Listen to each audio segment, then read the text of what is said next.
नमस्कार, मेरा नाम आयुष पांडे। मैं 9वीं ब का छात्र आज वैदिक गणित पुस्तक समीक्षा करने वाला हूँ।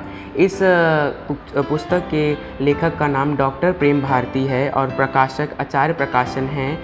मूल्य इसका 395 रुपये है और पृष्ठ संख्या 143 है। तो आइए जानते हैं इस किताब के बारे में।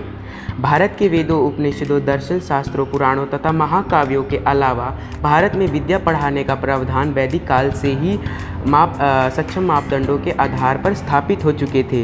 यह काल 2000 से 800 ईसा पूर्व में था, जिस समय पृथ्वी के अन्य भागों में सभ्यता वनों से गांवों की ओर जाने का केवल प्रयत्न मात्र ही कर रही थी। उस समय से पूर्व भारत में ऋषि मुनि, अश्विनों और बुद्धिजीवियों ने धरती को माप लिया था।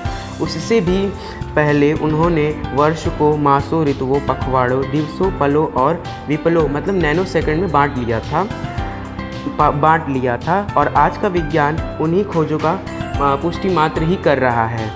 वेद ज्ञान केवल आध्यात्मिक मोक्ष प्राप्ति का ज्ञान ही नहीं बल्कि विज्ञान के सभी विषयों का वेदों में बखान किया गया है।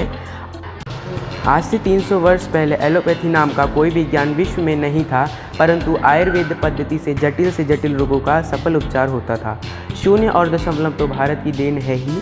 कहते हैं कि यूनानी गणितज्ञ पाइथागोरस का प्रमेय भी भारत में पहले से ज्ञात था, लेकिन यह ज्ञान समय की धूल के साथ नीचे दबता गया। उसे झाड़ पोंछ कर पुरी के शंकराचार्य रहे स्वामी भारती कृष्ण तीर्थ जी ने महाराज ने 1911 से 1918 के बीच पुनः निकाला। आज यह गणित भारतीयों से ज़्यादा पश्चिम के लोगों में इसके प्रति जिज्ञासा दिखती है। आज के समय पश्चिम देश जैसे Germany, England, Australia, America, Germany जैसे कई देशों में उनके सरकारी और निजी स्कूलों में वैदिक गणित पढ़ाया जाता है। ऑस्ट्रेलिया के कॉलिक निकोलस साद ने वैदिक गणित पर किताबें लिखी हैं। वह बताते हैं कि वैदिक गणित कम से कम 3000 साल पुराना है। उसमें मन ही मन हिसाब लगाने के जो 16 सूत्र बताए गए हैं, वे इस विधि का उपयोग करने वाले की स्मरण शक्ति बढ़ाते हैं। वैदिक गणित में अपना योगदान देने वाले इंसान आर्यभट्ट ने पाई और सूर्य ग्रहण और चंद्र ग्रहण जैसी सैकड़ों विज्ञान से जुड़ी बातों को बताया है। यह बातें तो केवल इस किताब की परछाई मात्र ही है।